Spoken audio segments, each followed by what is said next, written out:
You crazy mother. Yeah. It's just BurnEye. Hey, BurnEye just like last week, huh? Weekend at Bernie's.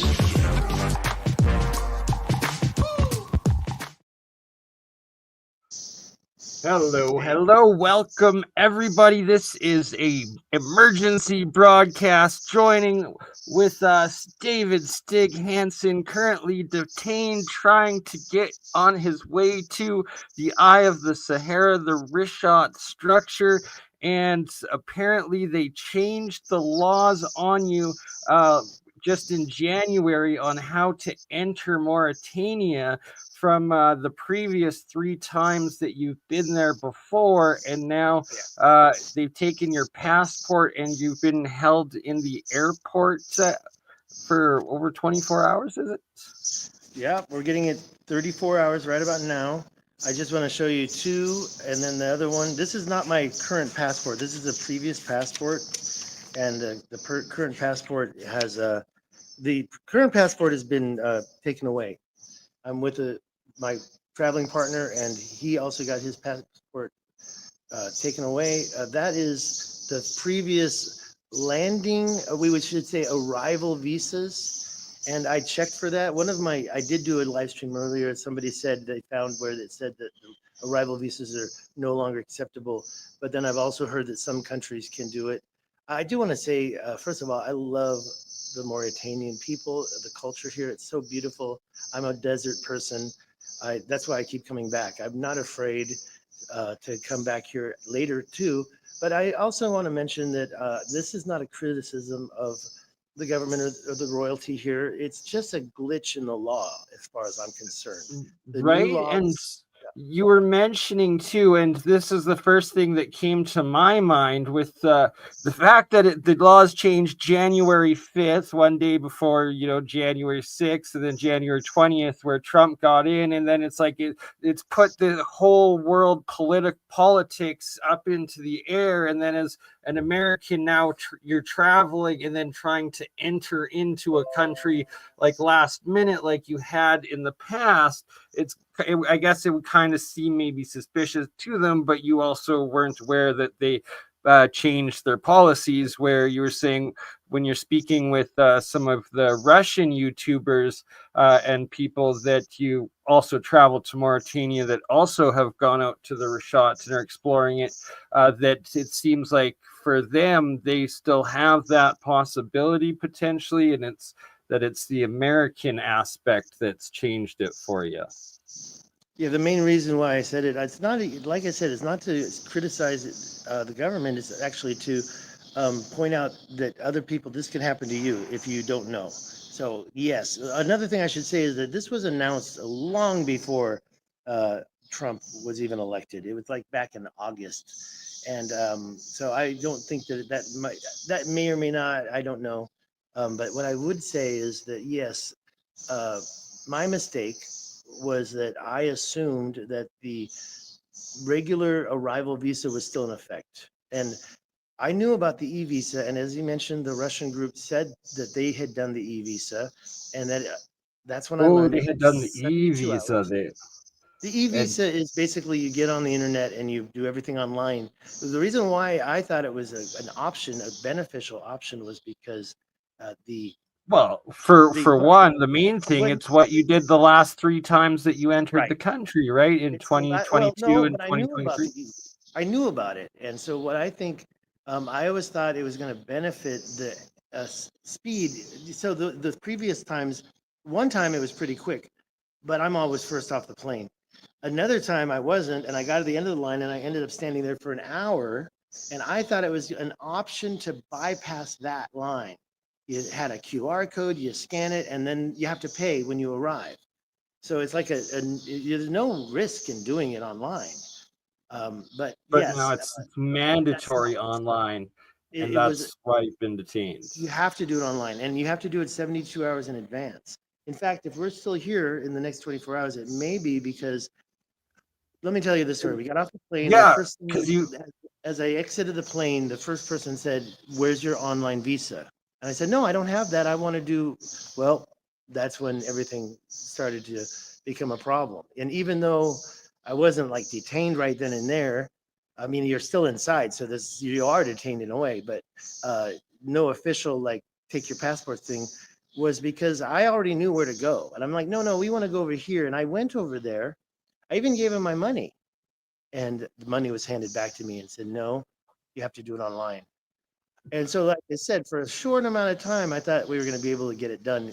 But And so sorry, I'm just very short on time, Sure. David, before I have to head out to work. And just for everyone joining in or unaware, you're on your way. You've been to the Rashat structure, the Eye of Africa, the Eye of the Sahara, 3 times before. This was your 4th attempt. You were crossing over from Spain, and we were crossing over from Morocco. Or Morocco, okay, and that the e-visa takes 72 hours for approval, right? So it's that you were trying to just get in and get the on-site approval, so you didn't have to wait that, because you're on a very it's YouTube travelers and just trying to get out there and stuff. It's like plans aren't as solid as like other places, especially going into the heart of the Sahara of Africa, right? So it's like you're just trying to do how you did before to get out there to do this research, because like you're proven that it's seems like it was the original Atlantis city. At the very least, there's very suspicious giant channels, like megalithics, like just all sorts of stuff, and that you've been bringing awareness. You've been studying this site for years, doing like literally hundreds, if not thousands, of videos of the Eye of the Sahara, the Rashat structure in Mauritania. So it's like you're just trying to do positive research, bring awareness and tourism to this country.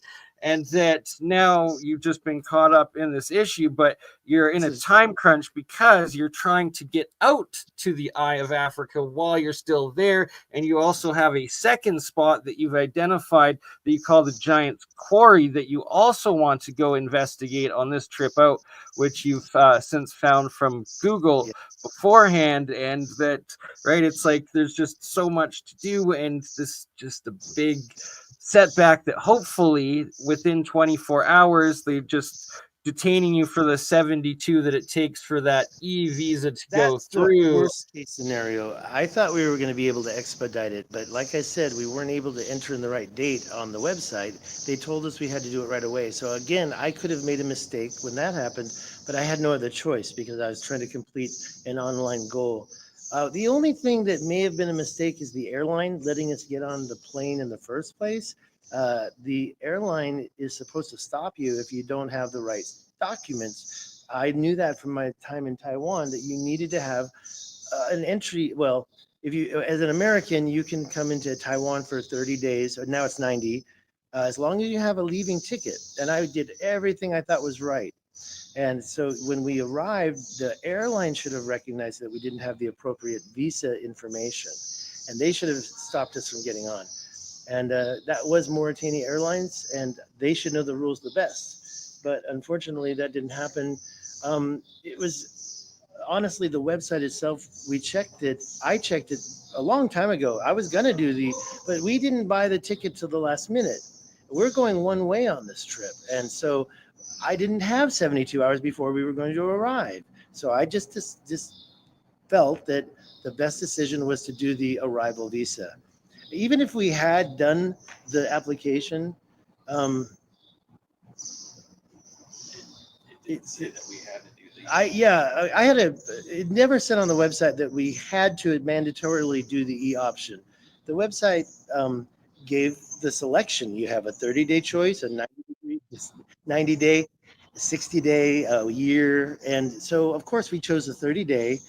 And then I didn't go through with it, but I read everything I could to make sure that I was following the rules. And honestly, when you implement a new system like that, it really should overlap and not actually. And I got to just quickly point out that you were just going the way that you had done, like the manner in which you'd entered that country 3 times prior when you went there, and that you were just following the same procedure again. And So I just got to put in from my own personal experience as a Canadian. I used to, with this WestJet airline of Canada, I used to have free standby flights with them. So every time I'd fly to the US, it would be like a one-way trip because it's standby. So they'd give me such scrutiny because you're only going with a one-way ticket, right? You're supposed to have that ticket back. And that why you're in this similar situation right now with just a one-way ticket booked is because you're literally going there to go out into the middle of the desert to this Richot structure, as well as these what you call the Giant's Quarry, this giant rock section, but it's like way out, like how many miles from like the coast of the airport sort of thing, like just and let me just say that I lived in Taiwan 25 years, and going back to the USA, it was incredibly narrow-minded of the United States when I would enter, and they would say stuff like, well, they wouldn't say to me, but friends from Taiwan. But to me, one of the things that really got me was when they would say, "Where are you coming from?" And I would say Taiwan, and they said, "Oh, China." And I'm like, "You're a U.S. Official agent, and you're telling me you don't know the difference?"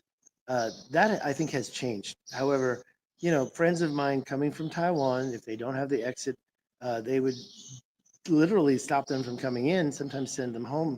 And it's sad because, I mean, my circle of friends is not evil. They're not illegal immigrants. Yes, there's a dream about people in Taiwan don't even want to go to America anymore. So they want to go to Canada or maybe Europe.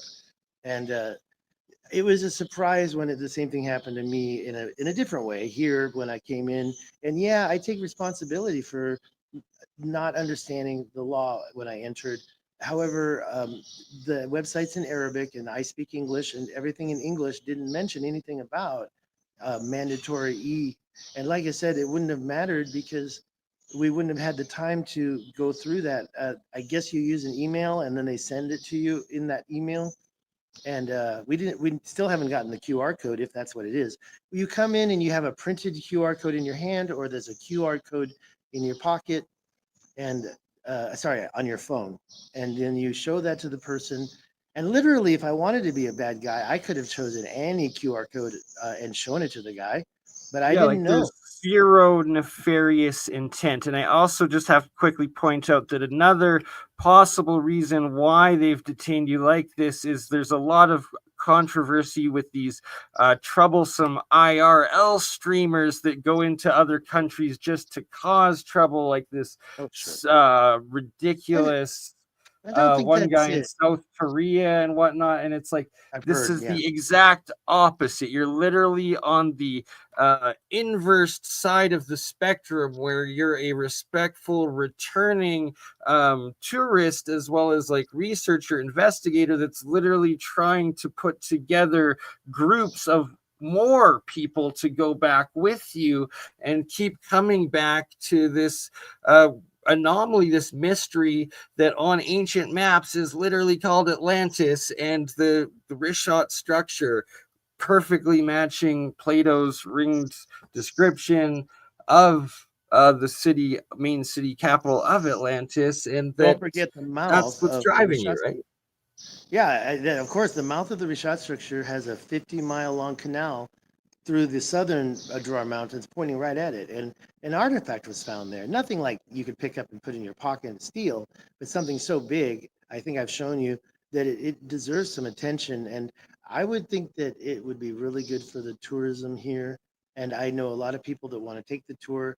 I hope they still consider it after this. It might change things. And maybe that makes Jimmy Corsetti correct when he always says, "I don't want to go." No, I'm interjecting, and it's that the next tour, because I've been saying I'm coming along with you on one of these, so we're gonna do another one, but we're gonna plan it out properly and apply months in advance with everyone's e-visas to avoid this.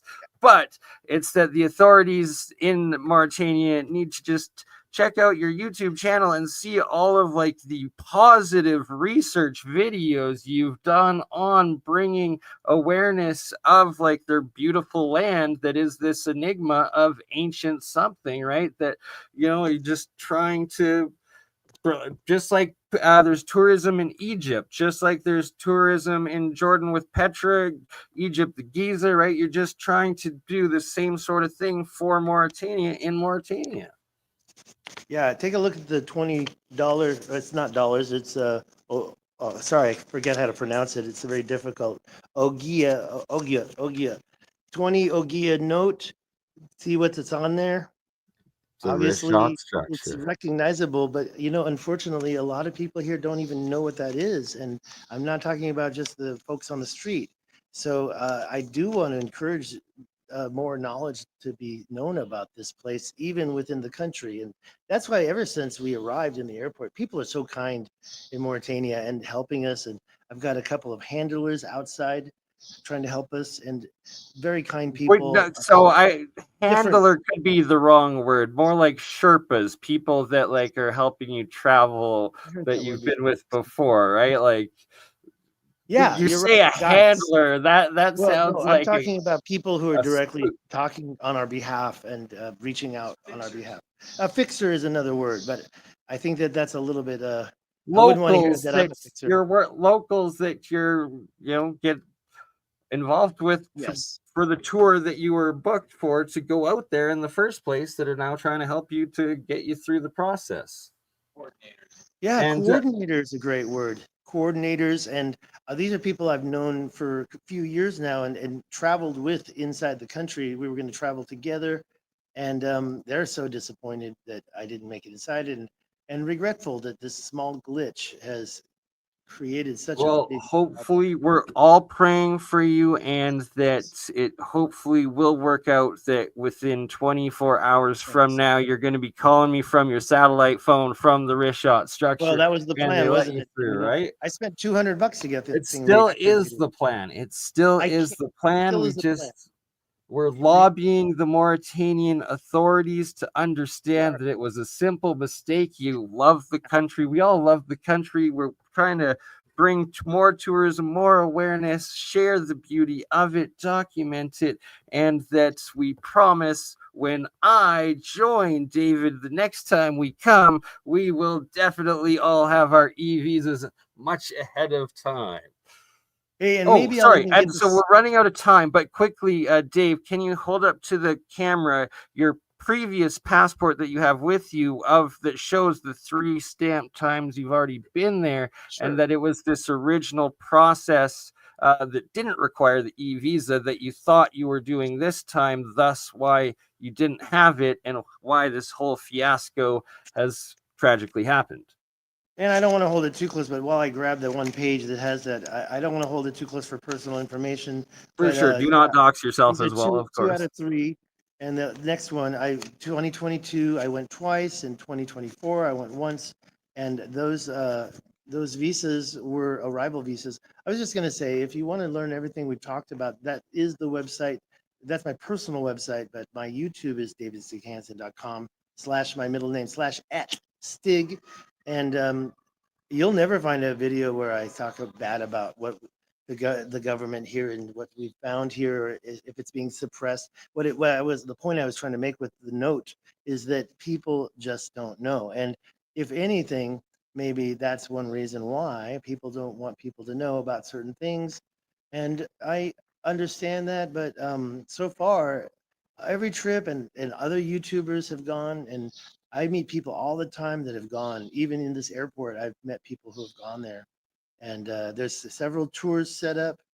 So really, what this is all about is just to make sure this doesn't happen to you or whoever when they are making the plan to come. Because of the change, it's super important.